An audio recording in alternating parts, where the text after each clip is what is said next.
Fala pessoal, tudo bem?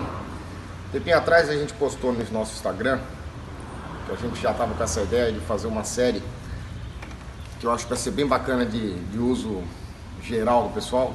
O que deve ser olhado num carro usado antes de efetuar a sua compra.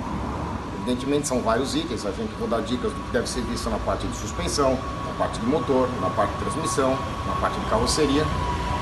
Para pelo menos ter uma ideia um pouco mais ampla aí do que vocês têm que se preocupar antes de fazer a compra de um carro, para ter certeza que uma compra não vai virar um pepino lá para frente. Vamos lá? Vamos começar pela parte de freio, tá? Por que eu tô falando de freio? O freio é de desgaste, né? Não é uma coisa que a gente vai falar assim, vou deixar de comprar um carro por conta de freios, né? Mas na verdade o freio ele já é um primeiro indicativo se o antigo dono, o qual está vendendo o carro, se ele é um cara que é cuidadoso ou não com o carro. Então assim, a gente olhando aqui principalmente na parte do disco de freio, tá? Quanto a desgaste ou degrau excessivo nos discos de freio, tá? E assim é um pouco ruim de ver com a roda no local, mas também o nível de desgaste da pastilha. Por aqui já dá para ter uma ideia se o carro está passando por uma manutenção adequada. Pois não só nos discos dianteiros, como nos traseiros também. Vamos dar uma olhada no traseiro desse carro, como é que tá? Ó, às vezes o disco traseiro que tem menos, ele tem uma ação bem menor, às vezes ele tá vendo, ele já não apresenta aqui o contato total da pastilha com o disco, mas o disco não tem degrau, tá? A pastilha está em ordem, tá tudo ok.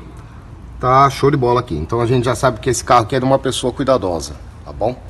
Outra coisa importante da parte de freio, essa daí é outra super denúncia, é o estado do fluido de freio. Eu vou abrir o capô lá e vou mostrar pra vocês, vamos ver como é que tá aqui o estado do fluido de freio dele. Tem que estar sempre clarinho. Isso demonstra também a preocupação da substituição frequente do fluido de freio, preservando todo o sistema de EPS e ABS. E o sistema hidráulico em si do carro.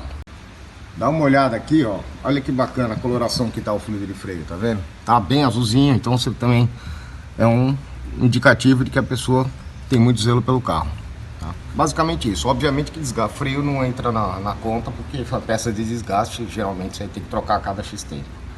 Mas isso aqui é a primeira dica de ver se a pessoa tem ou não tem cuidado com o carro. Esse carro aqui, como a maioria na verdade, é de transmissão automática, né? Câmbio automático. Esse daqui é um ponto crucial na compra do carro, tá? Primeiro, óbvio, o andar com o carro, você perceber se o carro está trocando de marcha direitinho, se está sentado dando tranco nem nada. E a grande dica é a vareta aqui, ó, que faz a leitura. Só puxar ela, a gente consegue ver a coloração que está o óleo. Olha que bacana que está a coloração desse óleo aqui, quer dizer, tá vendo? É um carro típico de quem faz manutenção. Foi substituído o óleo, ele vai ficando preto com o passar do tempo e isso danifica o câmbio a longo prazo, tá? Então assim, foi substituído, o câmbio está perfeito. Isso aqui é um ótimo indicativo. Um problema de câmbio automático, pós a compra de um carro, é o pior problema que pode acontecer, porque é caríssimo fazer a manutenção dele. Outra coisa bacana de ser vista também é o óleo da direção hidráulica, tá? Aqui, reservatório. Sempre checar se está no nível. Aqui está um pouquinho abaixo, mas a gente já identificou onde é que estava o vazamentozinho, numa conexão de alta. E reposição do óleo só. Mas aqui o óleo, a gente levantando aqui, a gente consegue enxergar a coloração do óleo, está muito bom.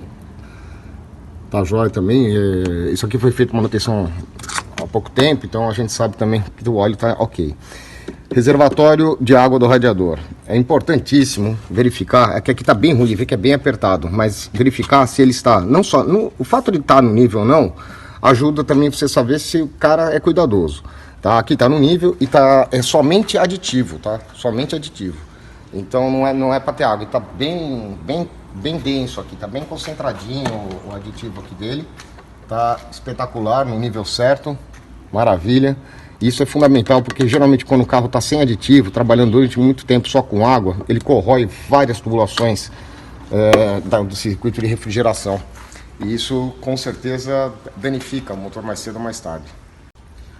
Uma outra coisa de fácil inspeção visual é o estado da correia poliv externa, né? Que é a única que fica externa. Tá? Aqui nesse caso aqui é um V6, ele é acionado por corrente, assim também como os modelos 2.0 também são acionados por corrente.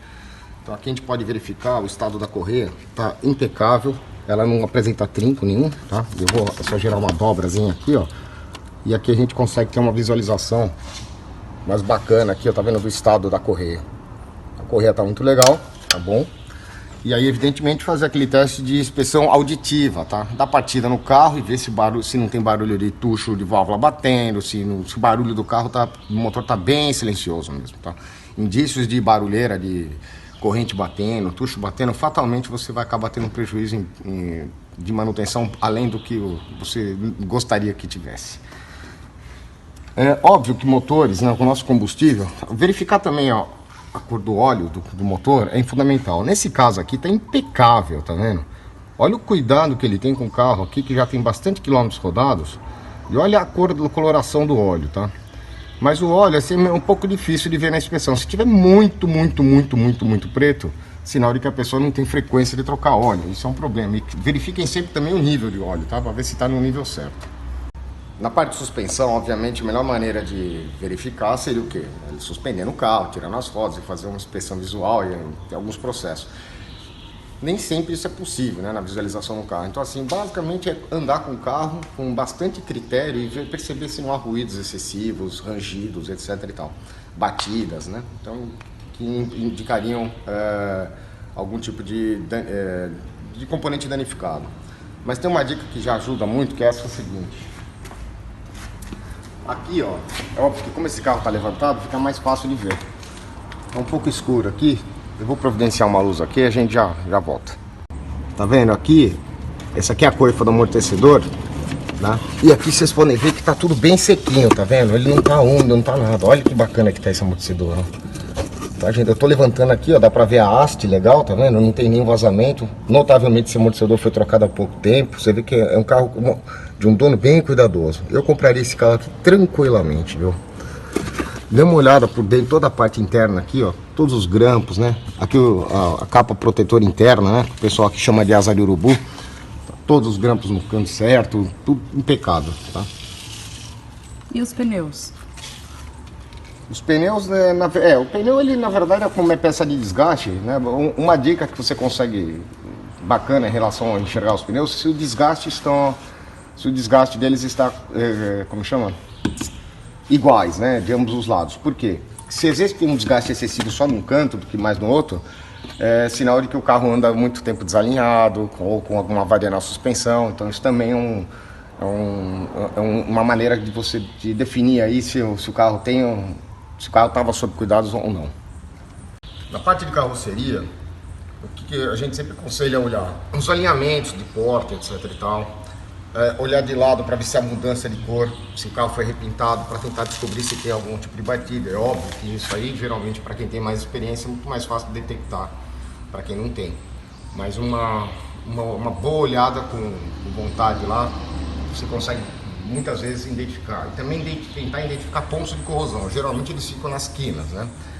Os carros que são de praia, que ficam mais próximos do mar, que são mais sujeitos, né, à corrosão, dá uma boa olhada por baixo para verificar se principalmente essas caixas aqui, ó, das portas que a gente chama, né, se não estão, por exemplo, podres, estragadas, corroídas, tá? Eu vou mostrar um outro carro agora, a parte de baixo dele, para vocês verem o que acontece se você não faz a limpeza correta depois para brincar na areia, por exemplo, ou não dá a atenção necessária ao carro. Vocês vão ver que nível que chega a corrosão. E na lama também?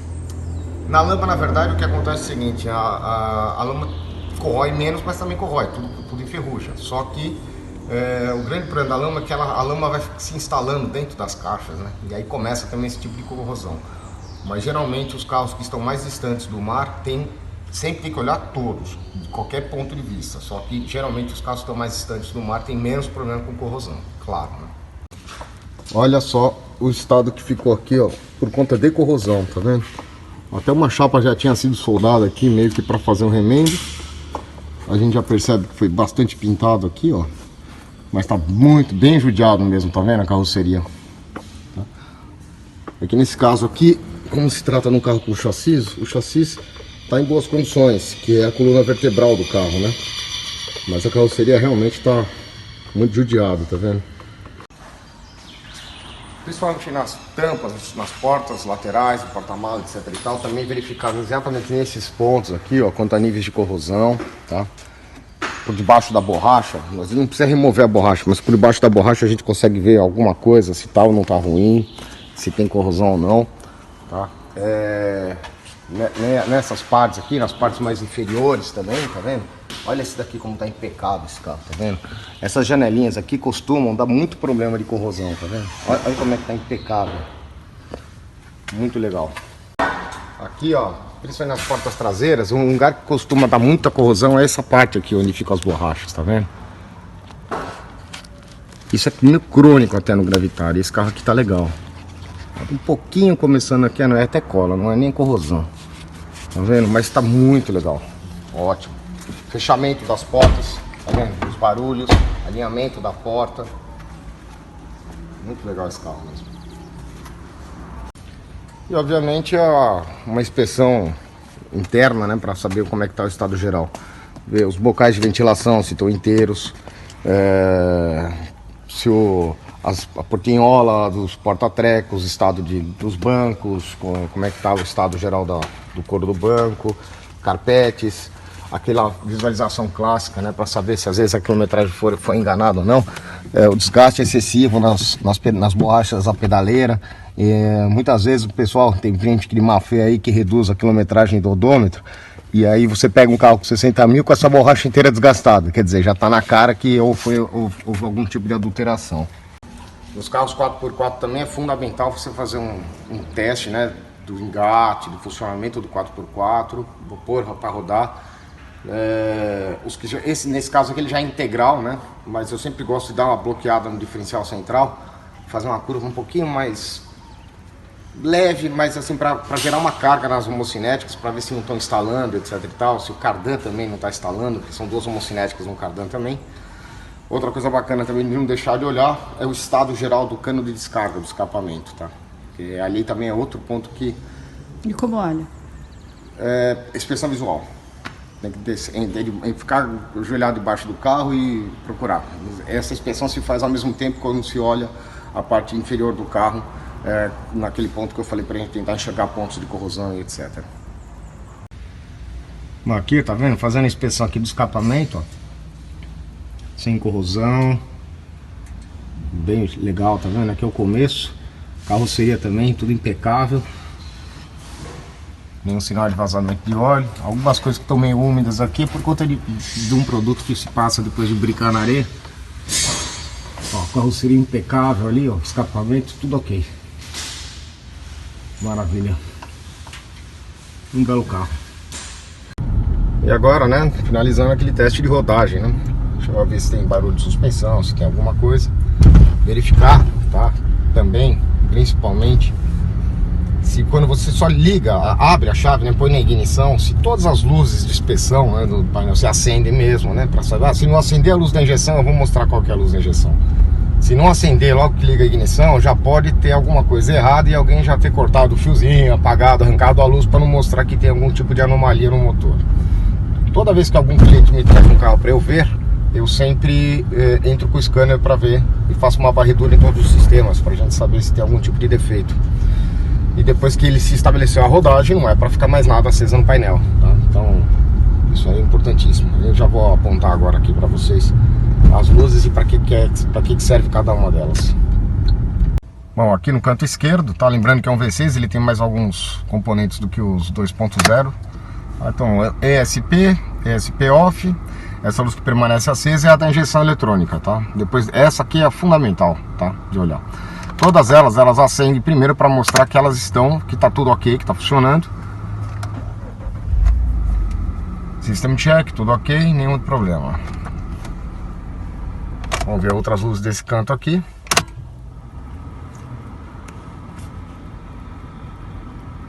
A luz de airbag piscando aqui, parou de piscar, tá tudo ok. A luz aqui do code, ela realmente fica acesa. Essas daqui também só quando o motor entra em funcionamento.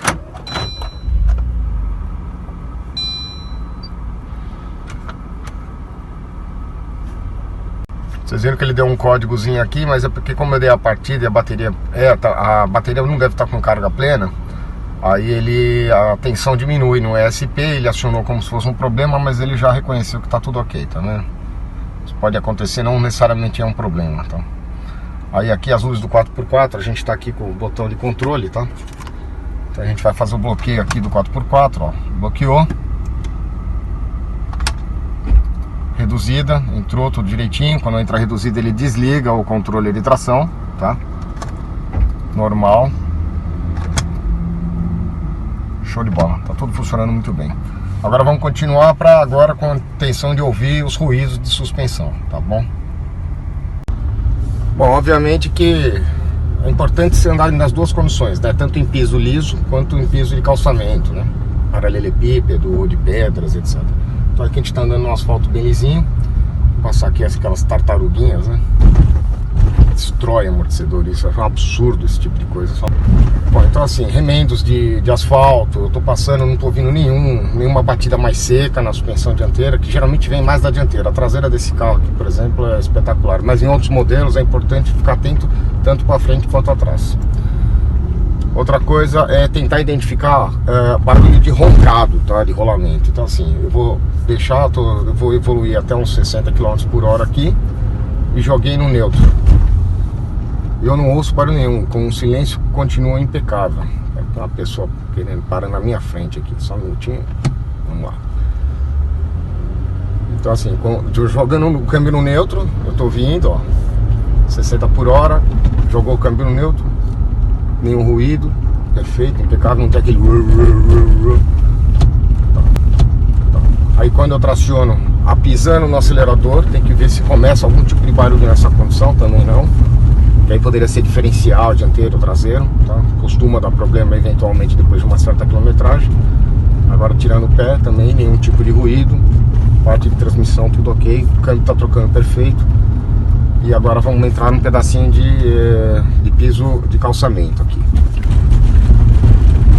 Aí tem um barulho de acabamento clássico, né, da parte traseira do carro, mas não é a parte de suspensão. O resto do carro tá impecável, tá show de bola.